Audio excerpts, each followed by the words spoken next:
Hello everybody. Today we will go through plenty of computer mice and I will try to tell you how to choose the right one for you. I have personally used a ton of them already and there is one or the other shortcoming in each of them. I will go through all of them and then tell you why I like the one that I currently use. By the way, my chosen mouse costs under 500 rupees. Today Arjun will co-present with me. Let's begin with some common problems I faced with different mice. Maybe you had the same issues too.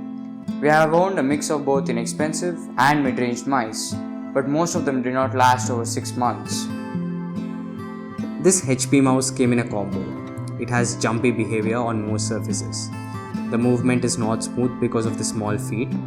The AAA batteries need to be replaced every week and I had to discard the mouse because of that. I then moved to a Red Dragon mouse. It is known to be good for gaming. The movement is smooth because of the wider feet pads and the ergonomics make it comfortable to use. These side buttons are the best I've used. They are easy to click due to the bigger surface area and proper placement. But after a few months, the scroll wheel stopped functioning. The braided wire made it heavy. I don't know whose idea it was to use a braided wire on a mouse. Maybe the same person who thought putting pineapple on pizza was genius. Thought maybe a cheaper mouse would do the job. Why not run through 10 of them in a year instead of buying one expensive mouse? I bought this one from Anti-Sports and it is absolute crap. The sensor isn't even good enough to pick the right direction. There's this joke I heard. A lady calls Microsoft support and says her mouse is moving in the opposite direction. The agent thinks for a while and then says, "Ma'am, you're holding the mouse in reverse." If you turned the joke into a product, it would be this mouse. As crap as that joke. Honestly, even a potato with USB might track better. Jokes apart, I thought a mouse from a good brand would last longer. I bought these from Lenovo because they had 4+ stars on Amazon, one each for both of us and one spare. But all 3 of them gave up in a few months. This one has a left click problem, this one has a scroll wheel problem, and this one has a right click problem.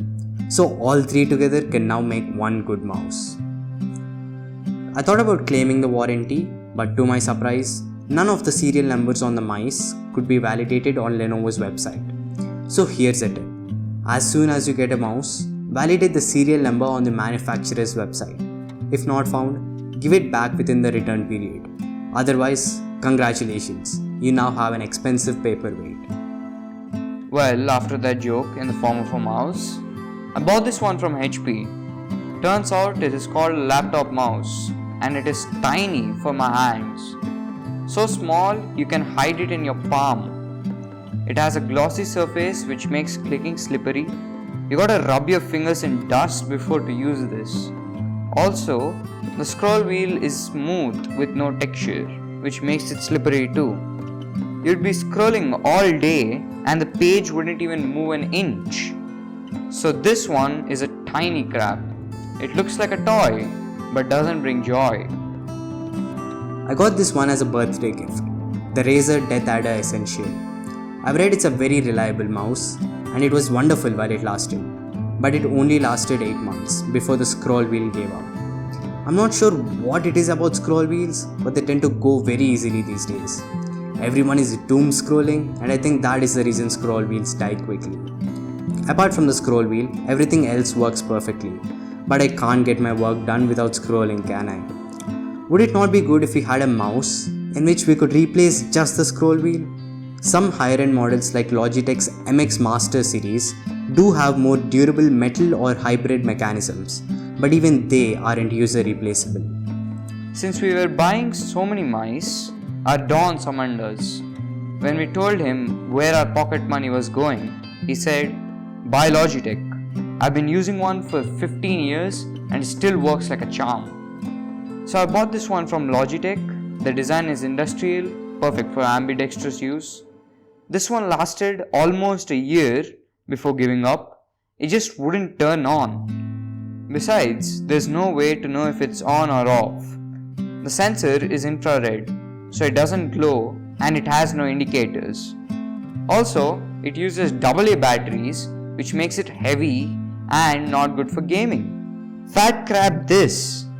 Basically, it's like carrying a dumbbell disguised as a mouse. We were also running through so many batteries. Why not get a rechargeable mouse? So we bought these from Portronics. They have a built-in lithium polymer battery and last a week on a single charge. They also have Bluetooth, which makes them a better deal. There are some fancy lights too, but who cares? You see the screen most of the time, not the mouse. While it sounds like a perfect choice, it sucks for plenty of reasons. Bluetooth indeed adds latency, usually 20 to 30 milliseconds. That's a noticeable delay compared to 2.4 GHz wireless, which is around 2 milliseconds. That's why gamers avoid Bluetooth. The other problem, unless you keep the mouse close to the receiver dongle, it doesn't work reliably. Big letdown this.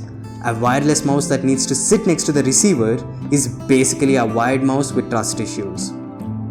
Also, when the lithium battery goes, you can't replace it because it's a non-standard size. You need to send the mouse to Portronics, and the shipping charges cost more than buying a new mouse. So this one is a use and throw crap. The one I use now is a Portronics Vader wireless mouse. It is reasonably good and has been going for a few months. It runs on a single AA battery and is lightweight. The battery lasts over a month. The clicks are silent and it glides on the surface because of its large pads. It does not have Bluetooth, but the wireless mode has a very good range. I'll see how long this lasts. Not crap for now, at least. But it has one major shortcoming. The polling rate of the sensor, meaning how many times the sensor scans in a second. For this Portronics mouse, that's 250 Hz. For most of the other mice we bought, it's only 125 Hz. The higher the polling rate, the smoother the cursor movement. But having high polling rates on a wireless mouse has a side effect. Scanning more times requires more power and the battery life drops. This is why you see higher polling rates mostly in wired mice. The mouse that I use now has a polling rate of 1000 Hz. Good, but I like one more feature even better. This button beside the left click is the fire button. Using software, you can configure it to do multiple clicks. 10 clicks on a single press, maybe even 1000. The best part, it remembers the customization and the macros even work when you move it across computers. For example, you plug it into a Linux computer and the fire button still works without needing any software. I bought this mouse for 479 rupees and that's a bargain for a 1000 Hz mouse. The sensor is 12800 dpi and you can cycle it using this button. Apart from the fact that it's a tad heavy and uses a braided wire, I don't have any complaints with it now. I'll leave a link in the description in case you want to check it out. Of course, there are some mice out there that cost over $100. They may work well, but $100 is too much for a mouse. Besides, most of them still don't have user-replaceable switches and scroll wheels. Should I call them expensive crap? For that price, I expect the mouse to do my homework. After giving it plenty of thought, here's what we would like to have in a mouse. A mouse should have a good sensor. Apart from good DPI, it should have a high polling rate when connected with a wire. Speaking of wire, a mouse should have a non-braided detachable wire, USB-C connector preferably. Use 1000 Hz polling rate when connected with a wire. Switch to 250 Hz when using wireless for battery life. A wireless mouse should have a built-in rechargeable battery that is user-replaceable. A mouse should not be a use and throw product. It should have solid warranty. The switches and the scroll wheel must be user-replaceable. It's not right to throw away a mouse just because one of the switches is not working. Let's not fill our planet with e-waste. We will list a few mice that have replaceable switches in the description of this video. But damn, they're expensive. Our Don will not approve such premium stuff. But you can give it a shot if your pockets are full. Come on manufacturers, someone make the mouse that we want for 1000 rupees. That's all we can mouse for today. If you need more in your mouse, keep your thoughts in the comments below. Have a great day. This is Arjun and Vishnu signing off.